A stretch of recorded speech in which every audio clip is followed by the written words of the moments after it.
This is Freedom from the Lord channel, a daily spiritual nourishment from God's Word. Enjoy watching!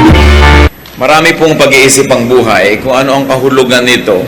Lalo kung isang tao ay medyo lampas na sa middle age na tinatawag, parang ang bilis-bilis ng pagdaan ng panahon. Parang ay gabi na naman, ay Lunes na naman, ay bagong taon na naman, at parang kuminsan ay may panghihinayang, kuminsan ay merong konting depression na kasama yung ganyang comment, dahil lalo't medyo past middle age ka na, parang lumalapit na ang pagharap mo sa takip-silim ng buhay. Past middle age, life seems to be passing very quickly, and people begin to think about the meaning and purpose of life once again. Parang pag teenager, nag-iisip ng what is life, what is the meaning of life, then malilimutan yon dahil magiging busy, mag-aaral, magtatrabaho, will raise a family, will try to survive, or even prevail. And then again, the cycle will begin. Kaya sabi nila siguro, life begins at 40. Kasi pagkatapos noon, magsisimula ka na mag-isip ng mga bagay na pinag-iisip mo nung teenager ka. Ecclesiastes 6:12, life is short and meaningless, and it fades away like a shadow. Who knows what is best for us? Kaya sa atin pong pag-aaral ngayon, itatanong natin, what is good to do in this short life? Maiksi naman talaga ang buhay. Pero hindi yan ang pag-iisip ng mga bata. Ang mga bata kasi ibang-iba pa yung pananaw. Lahat kasi sa kanila, future pa eh. Lahat na iniisip pa, kailangan ko matapos mag-aral, kailangan ko magkatrabaho, magkaroon ng asawa, magkaroon ng anak, mamaya magkaroon ng apo. Pero pag nandun ang lahat yun, nag-iisip ka na namang, ano pa ngayon ang natira sa akin? Kaya kadalasan, pag mayroong konting edad na, nagiging sentimental, mapaghanap, gusto yung mga tao laging nandun, lahat ng anak dumating, dumalaw, kasi para bang nabibilang mo na ang mga privileged days mo in life. Pero kahit hindi ka pa dumarating sa middle age or lumalampas dito, dapat maaga pa lang pinag-iisip mo na what is good to do in this short life para walang maaksayang panahon. And what to do in this short life, especially in the second and final half of life. Kung mabubuhay ka ng 80, di 40, kalahati na. Kung 90, di 45. Kung 70, di 35. Kung 60, di 30. Kailan ba ang midlife ng isang tao? Hindi natin alam. Kaya dapat walang sinasayang na panahon. At yan ang gusto ng Diyos para sa atin, na huwag masayang ang ipinahihiram na sandali, na malubos natin at masulit ang panahong ipinahihiram sa atin. So what should be there to do in this short life? 1 Chronicles 4:10, Jabez cried out to the God of Israel, keep me from harm so that I'll be free from pain. And God granted his request. So ano po ang ginawa natin yan? At anong dapat natin gawin sa maiksing buhay na ito? Minimize pain. Dapat paliitin natin, pakontiin, padaliin yung mga panahon na merong nararamdaman tayong masakit. More than physical pain, ang pinag-uusapan natin dito mga kapatid is emotional pain. Sasandali ang buhay. Halimbawa mo, 8 hours a day nakakatulog ka, di 1/3 of your life tulog ka. Kasi 1/3 of a day is 8 hours. So kung nabuhay ka ng 60 years, 20 years kang tulog. So ilan na lang oras ang natirang gising ka a day? Let's say, another 8 hours professionally, nagtatrabaho ka, may ginagawa ka, and then all the other 8 hours, so ka naliligo, naglalaba, gumagawa ng mga kuno-ano. Ilang oras talaga ang meron kang daladalang pain? Dapat iksian yan. We should minimize pain. And what brings about pain in life? Conflict. We should minimize conflict. Yung meron kang kalaban, meron kang kainitan ng ulo, meron kang kakumpetensya, alangan namang araw-araw sa iyong buhay. Alagaan mo na may ganon. So pag may conflict, what should you do? You harmonize or you avoid. May conflict ka sa iyong biyanan, alangan namang buong buhay may conflict ka. Alangan namang habang nandyan siya, nandun ka, may conflict kayo. Gusto mo bang ganda ng buhay? So what should you do? You harmonize or you avoid. Hindi mo talaga ma-avoid, hindi kailangan bumukod ka ng tirahan, lumayo ka ng konti. Pero mas maganda, harmonize. Pag-aralan mo yung mga bihilig niya, yung gusto niya, sakyan mo na lang, hindi mo na kamamatay. Ganon din naman yung biyanan sa manugang, yung kapatid sa kapatid. Kasi ang hirap ng buhay natin pag may conflict. Meron naman mga tao, wala na ng conflict, lumilikha pa ng conflict. Nang-iintriga, gumagawa ng gulo, naghaharap ng kalaban, then pain comes into your life. Another bringer of pain is trouble, awayan.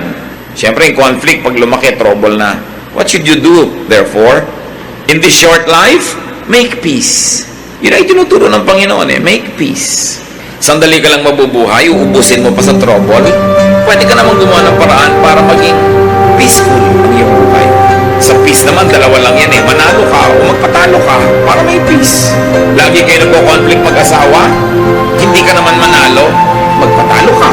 Kasi kung talo ka na, wala nang labanan. Yung mga pagpapatalo na madali lang naman, halimbawa gusto niya yung aircon malamig, ikaw giniginaw, problema lang kumot mo, magpatalo ka na lang para peaceful. Pero kung mananalo ka, di manalo ka, syempre gusto rin naman niya siyang manalo. Lalo sa pag-ibig, hindi mo dapat goal manalo. Dahil sa tunay na pagmamahalan, pareho lang kayong bihag ng isa't isa. Dapat ganun para tahimik ang buhay. What else brings trouble in life? Struggle, pakikipag-compete, pakikipagpagalingan. Lahat ng tao may kanya-kanyang galing. Hindi mo pwedeng halimbawa madaig ang isang tao doon sa area ng galing niya, sa area mo naman, iba ka, hindi kanya madadaig. Okay, mag-contest in the same field because one will lose, one will win. Operate in your field of giftedness. So, pag may struggle, you win or you lose. Ganun din yun. What else brings trouble in life? Friction. Kakamag-anak lahat yung pinag-uusapan natin.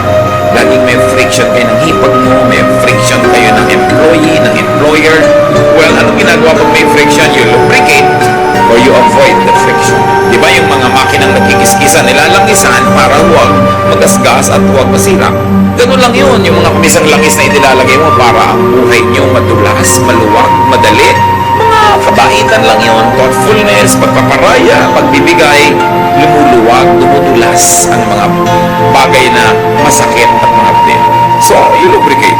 What else makes life difficult? Complication. So, what do? Simplify. Lahat ng mga yan, tatantarin natin ang verses na support ang dami at hindi na rin gagawin ngayon. I want you to see the overview that what must be done in this short life is first of all to minimize pain. You simplify.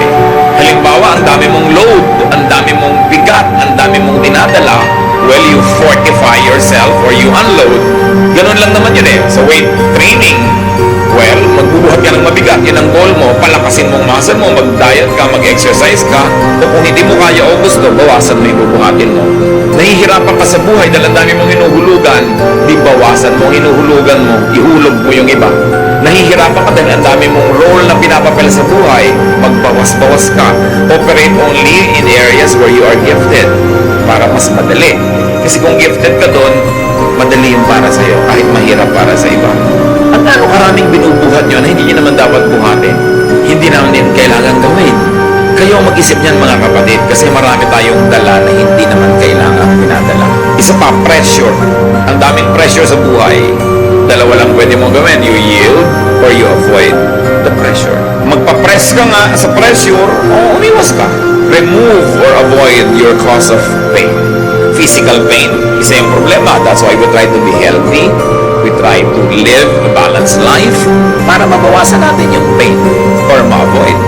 Emotional pain, halimbawa. Spiritual pain, pag alam mong lumalabag ka sa kalooban ng Diyos, hindi ka mapakali, may guilt feelings ka, ba't ka lumalabag? Di sumunod ka na lang.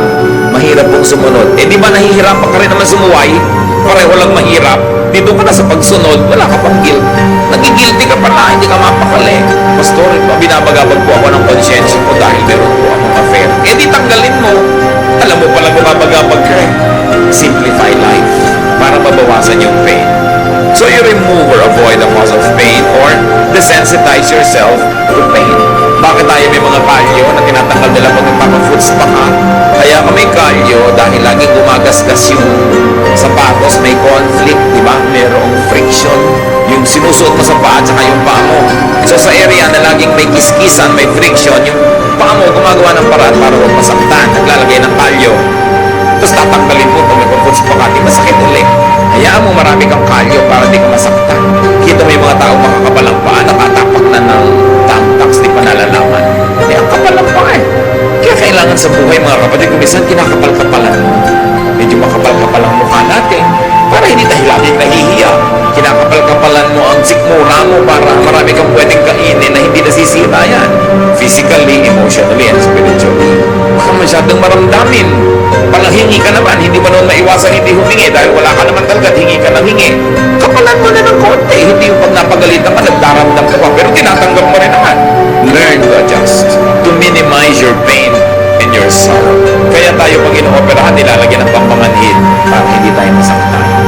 laging mabuting maging manhid. Pero pag walang gawa ka na dahil talaga namang may pain, nakakatulong maging manhid din. Ayaw sa'yo ng biyanan mo, laki ka nalang kalimutan din ang dabog-dabugan. Manhid ka na lang dyan. Wala ka namang magawa, ginagawa mo na lang para magustuhan ka niya. Nagmamano ka, ayaw iabot yung kamay, mahali ka, iniiwas yung mukha. Lagi mo pa rin gawin. Problema na niya yung kaya niya tanggapin. Pero ikaw, ginagawa mo yung tama. Hindi mo dapat laging ipagdamdam na hindi ka gusto ng mundo. Kung minsan hindi naman dahil hindi ka gusto-gusto, kundi talagang hindi magugustuhin yung tao na yun. Problema niya yun. Dapat medyo tinitibay-tibayan ng dibdib. Kaya ang bata dapat tinitrain eh. Sabi nga ni Balagtas, ang laki sa tuway walang pagtitiis. Laging maramdamin. What do you do with pain?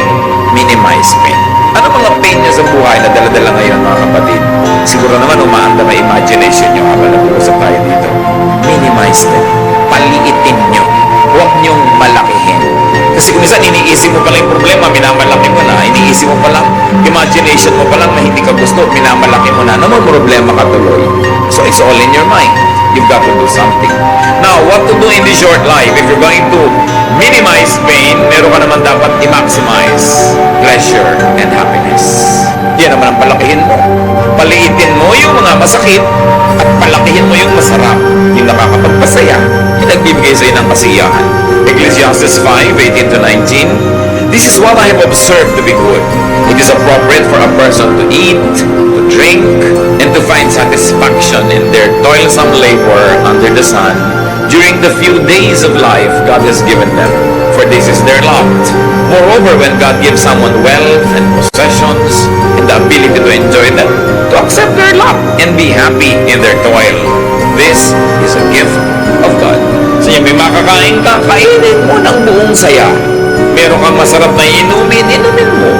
Meron kang ginagawa, enjoyin mo ang bunga nun. Hindi trabaho ka lang ng trabaho, tapos tipid ng tipid ng tipid ng tipid. Kailangan enjoyin mo yung bunga ng iyong trabaho. At meron pang isa, dahil ka naman laging dapat magtrabaho, enjoyin mo yung trabaho mo. Paano naman po ako mag-enjoy? Ako'y nag-abot ng ticket sa toll gate, humaba na nga po yung kanang kamay ko. O yung kaliwa. O di enjoyin mo. Yun ay pang-abot mo ng mga prutas. Dahil humaba ang kaliwa mo, kaabot mo ng ticket.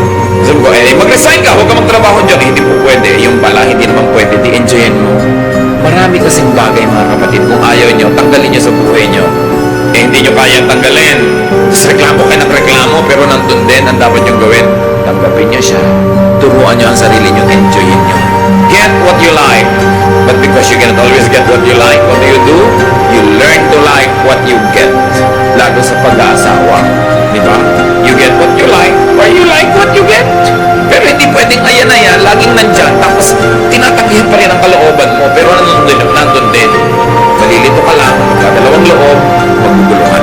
Enjoy what is there. Huwag laging nagigilty pag nag-e-enjoy sa buhay, lalo't pinaghirapan nyo. Yung mga iba, maghirap ang bansa natin, bakit bumibili ka pa ng ganyan? Naghirap naman ako, bakit ba? Hindi ko na pinapyahan. At sa lagay ko ba naghihirap yung bansa? Lagi na lang din ako maghihirap. Laging ganun yung mga policy natin eh. Mahirap ang bansa. Pwede naman ako mag-enjoy. Ba't ko idadama yung sarili ko sa hirap? Hanggang gumagawa ako ng mabuti, tumutulong ako sa kanila, ginagawa ko tungkulin ko, masama ba mag-enjoy? Dapat. Nag-enjoy ka. Yung pa mga iba, ang dami-dami mga kapatid. Ang hihirap nila, tapos ikaw at ang mga anak mo, ang sarap ng buhay nyo. Anong gusto mong gawin ko? Itapong ko to, ibigay ko lahat sa kanila. Ibinibigay sa akin ng Diyos. Ang mahalaga lang, nag-share ka. Isa madalas pangyayari sa atin ng mga kapatid eh. Pagka ikaw ay medyo umangat sa buhay, tapos ang dami mga kamag-anak na ubod ng hirap, pinapagilty ka ng ibang kamag-anak mo. Binigay sa'yo ng Diyos. It's your lot. Enjoy it. Just don't forget to share. Kailangan hindi puro guilt. Find pleasure at work. That is important. Meron pa ako minsan, abroad, isang OFW, kumakain kami ganyan ng masarap na pagkain sa isang magandang restaurant, biglang tumigil at tumagulgol. Bakit ka umiyak? Ang sarap-sarap po na kinakain natin dito, tapos yung mga kamag-anak ko po sa Pilipinas, walang makain. Ipadala mo dun yan. Gusto mo? O tumigil kang kumain, dun ka. Dalawa, wala kami ng gana. Alam niyo naman ako sa kaprangkahan, sinasabi ko talaga yun. O gusto mo lumabas? Hindi po. Gusto mo ipadala? Hindi po. Di kainin mo! Kaharap mo na yung pagkain, drama ka pa ng drama dyan. Sa palagay mo, kung hindi ka kumain ngayon, mabubusog sila dun. Binibigyan ka, enjoy it. Just don't forget to be good and to share. Yan lang lagi ang pang-balance nun. Nagtatrabaho ka naman, naghihirap ka. At sa lagay, papatayin mo yung sarili mo dahil lang may mga taong nagugutom. Kailangan marunong ka nun kasi ang Diyos, binibigyan ka ng grasya. Pag binigyan ka, gusto niya, enjoyin mo eh. Ikinatutuwa yan ng Diyos. Sabi sa Ecclesiastes 5:18, to find satisfaction in their toilsome labor. This is what people should do. How else do you maximize pleasure and happiness? Do what is pleasurable as long as you know na hindi ka napapasama. Hindi ka gumagawa ng masama, hindi ka nalalayo sa Diyos, nagpapasarap sa buhay mo, do it. Ba't ba tayo pinahiram ng Diyos ng katawan? Para parusahan? No. Espiritu tayo, pinahiram tayo ng katawan, suot mo lang yan sandali, tapos tatanggalin na uli yan, kaya habang suot mo yan, dapat ma-enjoy mo yung ine-enjoy ng katawan. Hindi kalaban ng espiritualidad, hindi kalaban ng pagiging makadiyos ang katawan. Diyos ang nagbigay ng katawan. So, binigyan ka ng mata para makakita. Di tumingin ka ng magagandang bagay, basta't hindi mo ninanakaw. Binigyan ka ng dila para tumikim ng masasarap na lasa, pasarapin mo. Yung iba, dapat ikulong o kaya barilin sa luneta. Kasi gumagawa sila ng krimen. Alam nyo anong krimen? Hindi sila masarap magluto. Hindi sila magandang maghain. They are not doing justice to food. Tao number 1, binigyan mo ng bawang, sibuyas, kamatis, naggisa ang sarap. Tao number 2, bawang, sibuyas, kamatis, the same thing. Walang kalatoy-latoy. Hindi ba dapat barilin? Gusto mo sabihin, anong ginawa mo sa bawang at sibuyas at kamatis? Hindi mo napasarap. Pareho lang ba't yung isang tao gano'n ang ginagawa niya? Alam nyo, napakalaking pananagutan na sarapan ng luto. Hindi kung ano na lang. Kasi gift yan ng Diyos. At alam nyo kung bakit dapat? Kasi yung pinapakain mo, hindi ka naman sure na laging may gana. Kung minsan nagkakasakit yun, hindi na makakain, nakaswero na lang. Tapos hindi na nakatikim ng masarap na pagkain. Laging tuwing gagawa ka ng leche plan, parang pudding, magpapakain ka na lamang ng ube, kamote pa. Ba't mo pinifake mo pa? Mahal din naman yung kamote. Yung hindi gumagawa ng good justice to food. Maghahain ka, gulo-gulo. May 3 tuyo nagka-cross-cross doon sa table. Di ilinya mo sila, lagyan mo ng konting kamatis, konting bulaklak. Sumasaya yung buhay. Dapat pinapasaya mo. Sasabihin pa ng ibang kamag-anak, at arte-arte mo naman. Kung gusto mo pa, magandang baso. Hindi nila naintindihan ang ibig nila sabihin nun. Dahil ang Diyos maarte. Pag tinignan niyo yung hinihingi niya mga kurtina sa templo, mga furniture, gusto niya maganda. Because God is God of beauty. So you beautify your table. You make your food delicious and nice. Pinagtitimpla-timpla mo yung kinakain mo, gagastosan mo rin lang eh. You should do what is pleasurable. Find pleasure in what must be done instead of it being just a chore. So you maximize pleasure and happiness. And we go to the third point in what we should do in this short life. Do good. Maiksi lang ang panahon. Sandali ka lang pwedeng gumawa ng mabuti. Hindi lahat ng taong mahirap ngayon, mahirap bukas. Habang mahirap sila, tulungan mo na. Malay mo naman eh, makaaho na sila dyan, hindi mo na kailangan tulungan later pa. Yung kailangan mong tulungan mo na ngayon kasi hindi naman laging mangangailangan yan. Sabi na nga nila, people need help in the beginning and at the end. So sa simula, tutulungan mo. Doing good gives mystical pleasure. May saya na hindi maintindihan ang taong nagbibigay ng bukal sa loob. Ito ang saya na hindi mararanasan ng mararamot. Hindi nila alam yung saya. Na mayroong bahagi ng iyong kaluluwang nakikiliti ng pagbibigay. At yung hindi marunong magbigay, hindi alam yung kiliti na yun. Hindi nila yung nararanasan. Doing good pleases God who can bless you. Lahat ng blessing na darating sa buhay mo, sa Diyos lang naman pwede manggaling. Pag nagbibigay ka at mabuti ka sa kapwa, natutuwa sa iyo ang Diyos, di siya magbe-bless sa iyo. Kaya masarap gumawa ng mabuti. And doing good pleases the spirit and the conscience. Kung minsan, meron sa ating nagdadamot-damutan, hindi naman talaga maramot. Anong ibig ko sabihin? Tinitikis yung pangangailangan ng kapwa, pero matapos nyo naman tikisin, nagigilty kayo, masama rin ang loob nyo, hindi kayo talaga maramot. Kasi yung talagang maramot, wala namang mararamdaman yun. Pag may nararamdaman kayong ganun mga kapatid, huwag nyo tikisin yung kabutihan ng loob nyo. Sundin nyo, gumawa kayo ng mabuti. Kayo rin ang sasaya, matutuwa pa ang Diyos, nakatulong pa kayo sa kapwa. And doing good gives you a savings feeling. Pag may ginawa ka ng mabuti, ang pakiramdam mo, para ka nagdeposito sa bangko. Pero pag kaya mong gawin, di mo ginawa, ang feeling mo parang may darating na parusa sa'yo.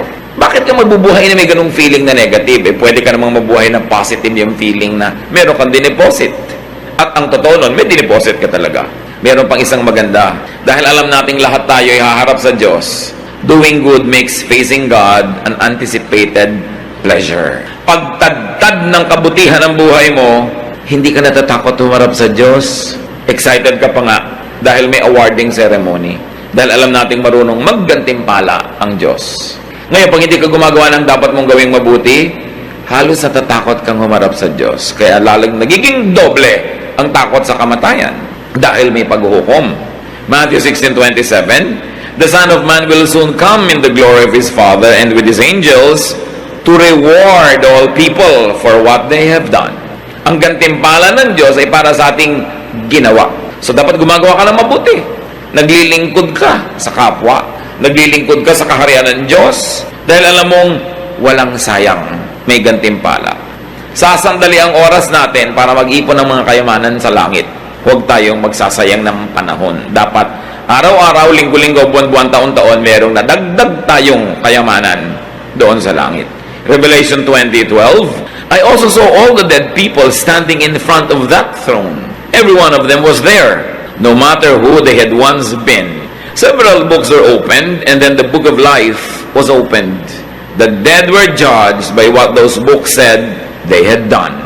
So ang magiging halaga mo doon sa walang hanggan ay yung nagawa mo dito sa lupa na may hangganan. May limitasyon, may bilang, konti lang ang panahon. Hindi dapat nasasayang. Kasi ang magiging halaga mo doon sa eternal life, sa eternity, yung performance mo dito. Siyempre, yung kulang sa performance natin, pinupuno ng Panginoon, lalo yung para ka maligtas, hugasan ang mga kasalanan mo, kahit ano naman gawin natin, hindi natin lubos magagawa yun. Kaya meron tayong tagapagligtas, si Jesus. Pag tinanggap mo siya sa iyong buhay, yung kulang sa iyo, ilalagay niya para ka mapuno, maligtas. Pero kaligtasan ang sinasagot ni Jesus, hindi service, hindi ministry. Ikaw ang gagawa nun. Believing in the Lord Jesus Christ and accepting Him into your life saves you. But after salvation, after you have accepted Jesus as Savior, then you have to follow Him as Lord. That means, susunod ka, maglilingkod ka.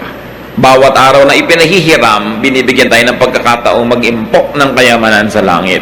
Dapat, hindi nasasayang. At habang gumagawa tayo ng mabuti, yung iba naman may nalilimutan. Kaya paalalahanan natin, do not forget to do and do not neglect doing good to yourself. Kasali ka, kapatid, sa gagawan mo rin ng mabuti. Yung iba ang buti-buting anak, ibinigay na lahat sa magulang. Ang buti-buting kapatid, ibinigay lahat sa kapatid. Pero pag tiningnan mo siya, mukha siyang naghihingalong tipaklong kasi hindi siya kumakain ng masarap, hindi siya nagbibihis ng maganda, wala na siyang fun, wala siyang pasyal. Hindi yon. Dahil ang sabi sa Mark 12:31, "Love others as much as you love yourself." So what is the presumption here? That you love yourself. And it's not bad. God likes you to love yourself. Because you are not your own. You are God's. You were bought at a price. So, you are God's property and you must love all of God's properties, including yourself. Yung iba, minamasama nila pag mahal mo yung sarili. Hindi. Ang sabi ni Lord, mahalin mo ang kapwa mo, gaya rin ang pagmamahal mo sa sarili mo. In other words, okay lang sa Diyos as gusto niyang mahalin mo ang sarili mo. Kaya lang, mahalin mo rin yung iba. Tulad ng pagmamahal mo sa sarili mo, hindi sarili mo lang. Yun ang point. Hindi sinasabi sa ating huwag mong mahalin ang sarili mo at iba lang. Sabi niya, mahalin mo sila gaya ng pagmamahal mo sa sarili mo. Dahil nakakatiyak ang Panginoon na kung susundin natin yon, mabuti tayong magmamahal ng kapwa. Dahil mabuti naman tayong magmahal ng sarili. So malaking crime na to love yourself. Because when you don't love yourself, you have no love in you, and you cannot give what you do not have. Love others, but love yourself also. Isa pa pong kinakatakutan lagi ng mga tao, anong mangyayari kaya kinabukasan? Anong mangyayari sa future? Marami yan, mahilig magtanong, naku, pastor, malapit na yata magunaw ang mundo, bumabaha na po sa ano. Luma na yan, mas malaki yung baha ni Noah. Wala nang tatalo pa doon. Hindi bago yung bakabaha na yan. Bakit po ganyan? Parang naiiba ang klima. Maraming beses ang nag-iba ang klima ng planeta, kaya lang wala pa tayo nun dito, kaya di natin alam. Nag-iiba lang yan, huwag kayong matakot. God is God of climate. May nagaganap ba? May lumalaglag ba kahit isang patak ng ulan sa lupa na hindi alam ng Diyos? Hindi niya pinayagan? Tumabingi na daw yung mundo. Tumabingi na ngayon ng Noah's flood, kaya nagkaroon ng season. Kaya magpatiwa-tiwarik yung mga nasa Australia nga, nasa ilalim, hindi pa rin sila nalalaglag. Marami tayong mga pinoproblema na hindi naman natin dapat problema kasi hindi tayo Diyos. Naku, paano po kaya ang global warming? Diyos ka ba? Hindi po, ayaw kong pakialaman. Magtipid ka ng kagagamit mo ng aircon, huwag kang magbutasin yung ozone layer, have an environment-loving lifestyle, yun ang pwede mong gawin. Pero hindi mo kayang pigiling matunaw yung mga bundok-bundok na yelo sa North Pole. E paano ko kung lububog ang mga mabababang lugar? E di tumira ka sa ibabaw ng Mount Mayon. Alam niyo kung bakit napakarami ngayon taong nasasalanta ng mga baha? Kasi hindi naman natin dapat tinitirhan yung tinitirhan natin ngayong mga lugar eh. Bakit ka lumulubog sa mga ganyan-ganyan? Eh kasi naman yung architecture na ginagawa natin hindi bagay sa ating klima. Kaya nga yung mga sinaunang bahay sa Pilipinas may mga silong, matataas ang silong. Natural bumabaha pagkatagbaha. Eh kung mataas yung silong mo, hindi ka lulubog. Eh nakabunggalo ka, lulubog ka nga. So sinisisi mo yung Diyos. Diba? Tinitasan mong bahay. May silong ka pa. Eh, mahirap kasi bunggalo-bunggalo lang yung mga bahay ngayon. Ginagaya natin yung mga bahay sa Amerika na ngayon, lumulubog na rin yung mga bunggalo nila. Yung mga tabi ng ilog, tinitirhan natin. Eh, hindi naman tinitirhan yan. Tapos yung mga gilid ng ilog, sinasakot mo, hindi naman sa'yo. Pagkatuloy dumating yung maraming ulan, walang puntahan, di natural, pagpasok sa bahay mo, nalandun tayo. Dami-dami pang lugar sa planeta na walang bahay, hindi rin pinapaha. Mali lang ang lugar ng mga tao. Kaya dapat yan, iniisip natin, okay, walang nakatakot sa mga ganyan. Because God is God. Gusto ba niyang ilubog ang lahat? Tulad nun, hindi ba binuhay niya si Noah? Eh, dapat ang isipin niyo, sana pag pinalubog ng Diyos ang lahat, naisipan naman niya akong buhayin. So, i-please mo ang Diyos. Dahil siya may hawak eh. Huwag mong hawakan yung hindi mo kayang hawakan. Huwag mong problemahin yun, hindi kayang lutasin. At pag walang kalutasan, eh, hindi problema yan. Dahil ang problema, may kakambal na solusyon. Pag walang solusyon, therefore, hindi problema. Hindi dapat pinoproblema kasi walang solusyon. Tanggapin mo lang, mag-adjust ka. Iniisip ko, ano kaya mangyayari kung ganito, pagdating ng panahon, para tayo sumaya, what to do in this short life, mga kapatid, live by the day. Hindi mo alam ang mangyayari sa isang taon, pero alam mo ba nangyayari ngayon? Opo, hindi ngayong nakabuhay. Kasi ito alam mo, bakit pinapa-fast forward mo yung wala pa? Matthew 6:34, don't worry about tomorrow. It will take care of itself. You have enough to worry about today. Talin niya sa isip niya. Huwag mong alalahanin yung bukas, aalagaan niya ang sarili niya. Ang alalahanin mo lang yung ngayon. At siguradong yung ngayon, kayang-kaya mo yan sa tulad ng Diyos. Nanghihina lang ang loob mo kasi yung mga darating pa, sinasolve mo na ngayon. Pagdating niya, tsaka mo solve it. Malay mo lang, pagdating nun, wala ka na rin mo. Tapos pinublema mo pa, doble lugin mo. Enjoy the day, savor the moment. Ang araw na ito, pahiram. Gamitin mo mabuti. Yung nakaraan, kahapon, kumbaga sa pera, nagastos na yon, wala na. Yung bukas, promissory note lang yun, hindi mo alam kung matutong pa darating. Ngayon lang yung cash. Spend it. Enjoy it. Huwag mo rin sobrang isave kasi yung gastos mo bukas, bibigyan ng Diyos ng panibagong budget. Binudget ka ngayon, di mo ginastos. Kailangan mo bukas. Eh, bukas may iba na naman budget yun eh. Because the blessing of the Lord is new every morning. It's new, hindi siya kulang. Minsan, you're playing too safe, so parang ka rin magtipid, hindi ka na nag-enjoy. Although, hindi naman nag-save ka kahit paano. Kaya dapat binabalance mga kapatid, dapat alam mo rin how to enjoy the day. Kasi ang araw na ito, pag hindi nyo na-enjoy, hindi na ito. Papalik ang gagawin nyo. Tapos na to. So habang narito, lasapin. Bukas, may panibagong grasya. Bukas, nandun pa rin ang Diyos. Napakaganda ng inilaan ng Panginoon para sa atin. Sabi, no eye has seen, no ear has heard, no mind has conceived what God has prepared for those who love Him. Ibig sabihin, papaganda yan, hindi papangit. Huwag masyado magpatakot sa mga nananakot lagi.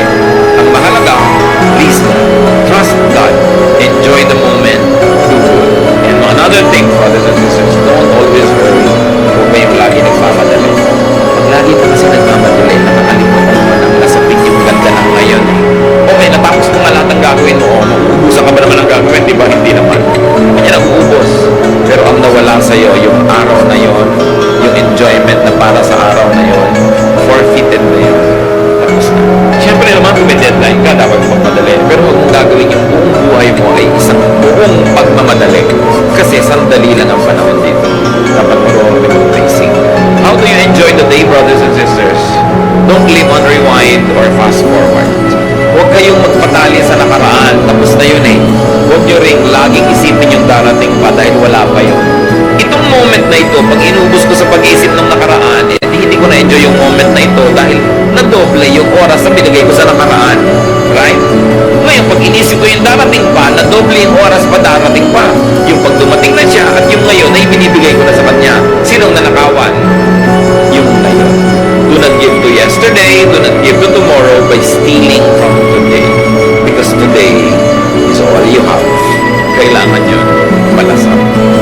worry and pain comes from regret about the past and fear about the future.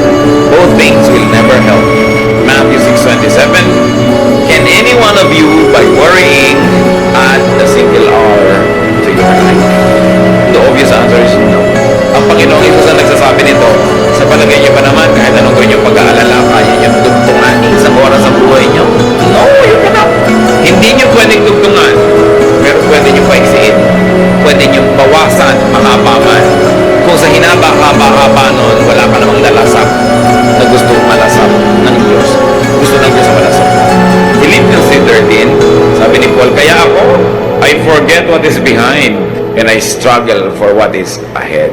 Yung tapos na, tinatapos ko na yan. Nililimot ko na yan. So, what do you do? How do you minimize pain and how do you maximize pleasure in life? Forgive. Paulit-ulit tayo kasi ito ang pinakapaulit-ulit na tema ng Biblia. Forgive. Minsan ka nang nasaktan ng tao na yon, tuwing inaalala mo yon, nasasaktan ka uli. So minsan lang yung sinaksak yung puso mo, pero tuwing ginugunita mo yon ng may sakit, hinanakit, galit, ikaw na sumasaksak sa puso mo nun, pinapaulit-ulit mo na. Magtataka ngayon ng Diyos, ba't ang daming peklat ng puso mo? Sinaksak po ako ni ganun nung April 2, 1979. Ba't ang daming sugat? Pagkatapos po nun, sinaksak ko ulit sa sarili ko, paulit-ulit, dahil inaalala ko siya. Ano sasabihin sa'yo ng Diyos? Ba't mo ginawa? Kasalanan mo yan. Minsan ka na palang nasaksak, dapat limutin mo na para hindi ka na masaksak ulit. Pero pag lagi mong inaalala, ikaw na nagpapahirap sa buhay mo nun. Kaya ang itinuturo ng Panginoon, forgive. Why forgive? Kasi hindi mo na pwedeng ibalik yung panahon. Nangyari na Magpatiwati-wari ka man dyan, hindi na maibabalik. So magpatawad ka para yung natitira pang oras sa buhay mo, huwag madamay dun sa nasira na noong nakaraan. Lumalaki yung sira habang di ka nagpapatawad. And while it is difficult to forgive, also try to forget. Gano'ng karami mga nariyan, may mga hinanakit kayo sa magulang nyo hanggang ngayon nandiyan sa puso nyo. Dahil napakaraming nabasag na palayok sa mukha nyo yung nanay nyo. Diba? Dahil may initin ng ulo, sa inyo galit na galit. Pero yung iba nyong kapatid, hinihimas-himas pa niya yung mukha. May ganun diba?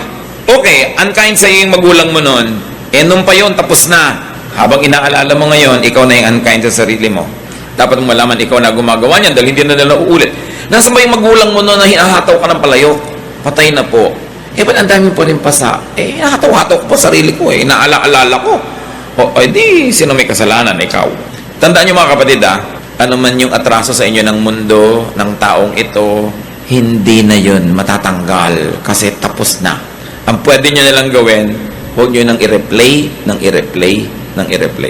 Kayo pag nakakita ng pangit na eksena sa pelikula, gusto nyo replay, rewind. Di ba ayaw nyo? Ba't nyo nire-replay yung mga sama nyo ng loob, mga galit, mga hinanakit? Tama na! Kasi self-torture yan. Sabi ni Paul, I forget what is behind. If you cannot forget it because you're godly, at least forget it because you're wise. Because you are the beneficiary when you forgive and forget.